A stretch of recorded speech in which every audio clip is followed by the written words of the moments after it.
México. Gracias, Homero, por tu tiempo y bienvenido a este espacio para platicar sobre este tema de la vivienda, el déficit por un lado y donde hay, pues está muy lejos, la gente no se quiere ir a vivir para allá, digamos que tenemos un problema ambivalente. ¿Cómo estás, Homero? Cuéntanos. Pues efectivamente, bien comentas, estaba escuchando lo que comentaban anteriormente. El tema de la vivienda es que hay un déficit muy importante, cerca de entre 8 y 10 millones de viviendas en el país. Y desafortunadamente no hemos logrado hacer políticas públicas que nos ayuden a mejorar esta situación.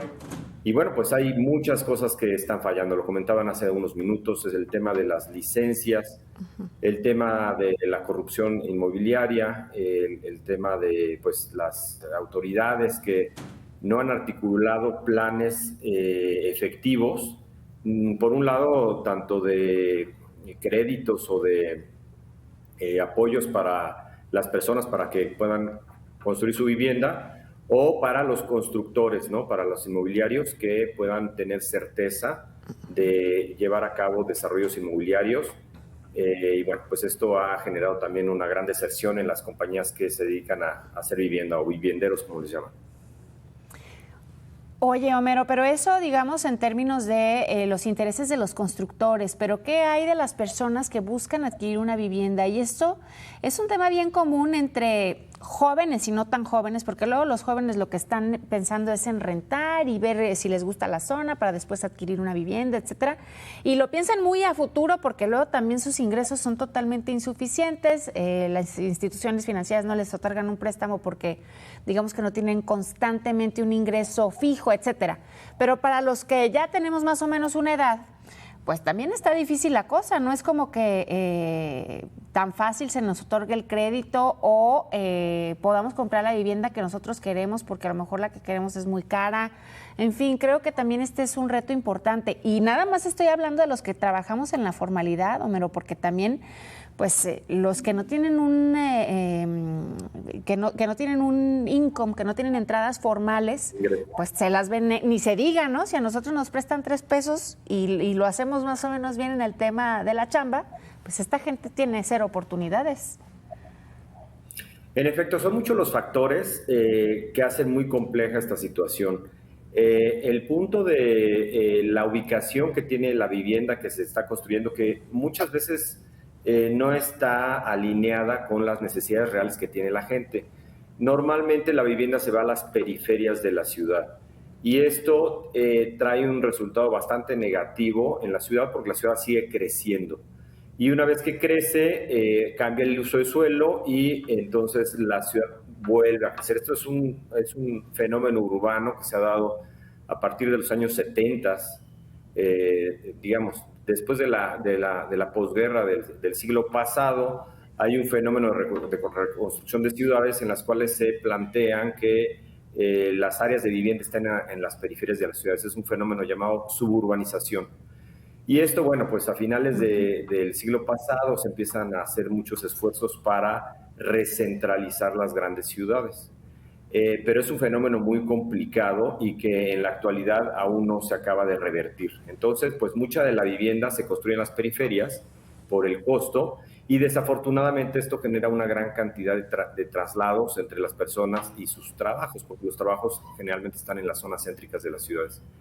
Entonces, efectivamente, la vivienda que se llega a construir en la zona central, pues es mucho más cara. Y esto, bueno, además del efecto de gentrificación que ya hemos comentado en otras ocasiones, pues hace que la vivienda precisamente accesible sea la que está en las periferias. Entonces, para esto se necesitan hacer políticas que apoyen la construcción de vivienda de diferentes costos en diferentes zonas de la ciudad. Es, digamos, es muy complicado todo este fenómeno, pero el gran problema que yo veo es que no hay políticas claras de planeación urbana que apoyen la reversión de este fenómeno.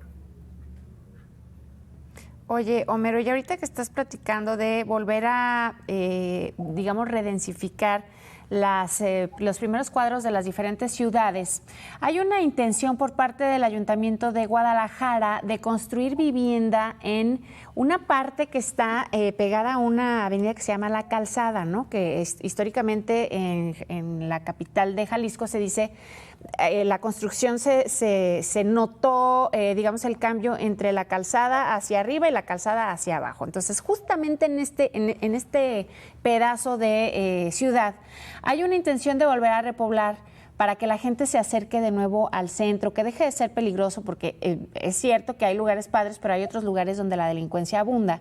Y entonces ya le dimos una investigada y la intención es buenísima, pero la realidad es que está totalmente fuera del alcance de la gente que podría vivir, insisto, los jóvenes, ¿no? Que son los que buscan que los trabajos estén cerca, pero que también haya servicios, etcétera.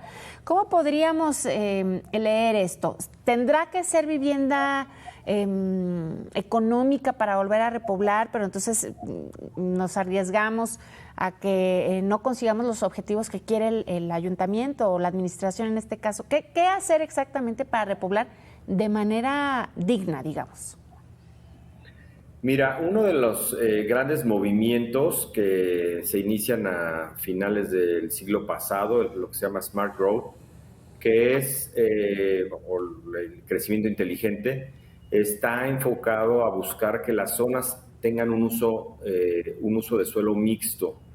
Es decir, que en las zonas puedas tú encontrar vivienda, trabajo, entretenimiento y comercio. Y no solo que sea mixto de diferentes tipos de uso de suelo, sino también de diferentes niveles socioeconómicos. Esto con la finalidad de que tú puedas en una cierta zona encontrar todas las facilidades y hacer, digamos, el 80% de sus actividades, poderlas satisfacer en esa zona. Es lo que también le llaman, los europeos han sacado mucho un concepto de la ciudad de 15 minutos. O ciudad densa, ¿no? O compacta, que lo que busca es precisamente que en un radio de no más de 1,5 kilómetros tú puedas tener al alcance todo lo que estás haciendo. Entonces, esto busca que haya diferentes centros dentro de la ciudad y si bien algunos siempre van a ser más caros porque tienen muchos más servicios, tienen más infraestructura, porque están más cercanos al centro histórico, pero de esta misma manera puede haber otros centros dentro de la ciudad, es decir, pensando en que una ciudad puede ser multicentral, y el objetivo es que cada uno de esos centros tenga todos los usos de suelo bien distribuidos para que la gente, estando en diferentes zonas con diferentes precios, pueda tener acceso a vivienda de diferentes costos, ¿no? Sí, bueno, eso sería lo ideal. Pues sí, es lo que hemos estado viendo, lo que hemos estado reportando, Homero. La gente dice, bueno, pues sí, a lo mejor sí me voy a vivir ahí, pero luego también es que los espacios son bien reducidos y esto pues tampoco gusta, ¿no? Sobre todo porque hay que acceder a otros servicios que a veces no están dados dentro de algunas colonias, como pudieran ser áreas verdes o lugares de esparcimiento, amén cuando se tiene familia, mascotas, etcétera. Creo que el fenómeno se vive y se replica en todas las ciudades, sobre todo las más importantes de este país. Ya lo hemos platicado en Nuevo León, en la Ciudad de México, por supuesto, acá en Guadalajara, y los servicios no se dan abasto. Creo que esto también es una problemática que se tiene que visibilizar.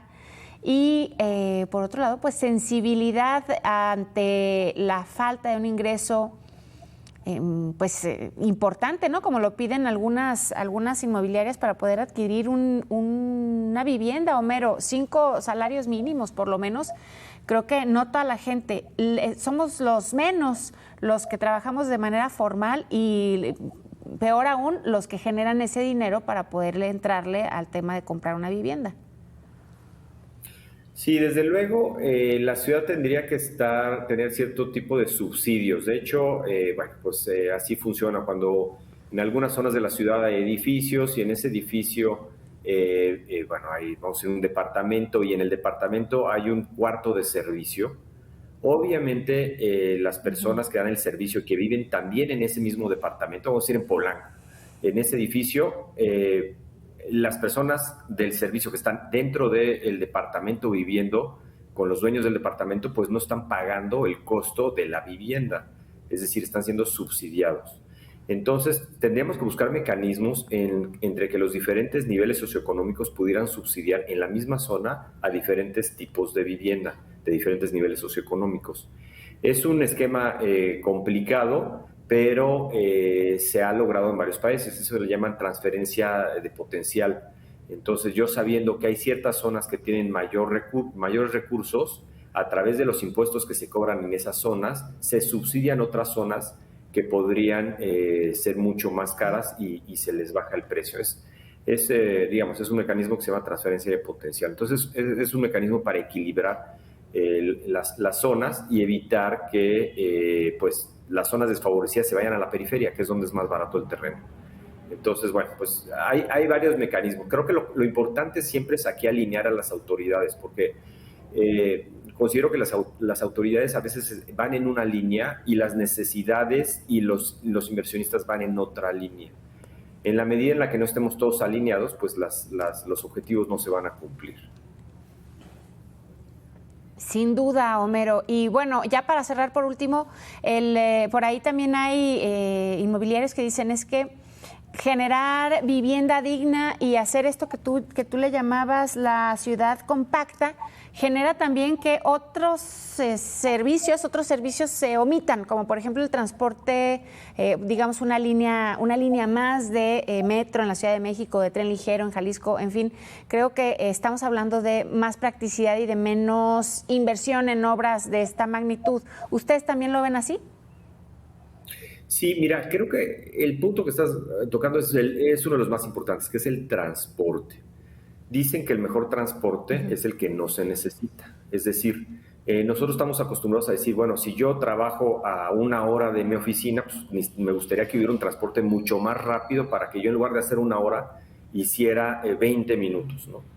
Pero hay una forma más fácil y es que yo me acerque a donde trabajo. Es más fácil cambiar la vivienda de lugar que el lugar donde trabajamos.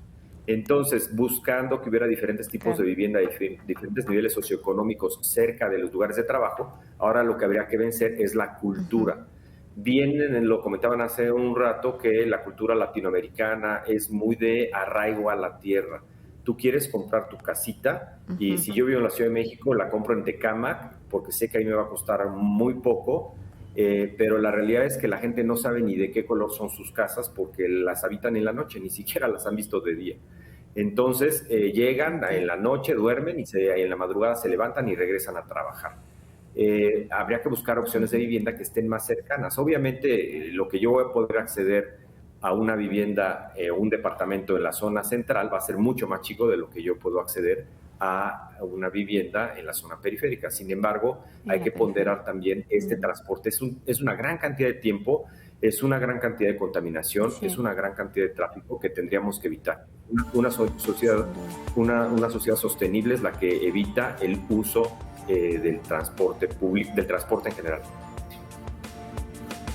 Pues sí. Bueno, vamos a ver cómo se va desarrollando este tema, Homero. Parece que por lo menos ya está puesto sobre la mesa. Ojalá que las autoridades competentes, pero también los ciudadanos, tomemos mejores decisiones con respecto a la vivienda. Te agradezco mucho tu tiempo, Homero Hernández Tena. Muchas gracias. Buena tarde. Hacemos una pausa, regresamos.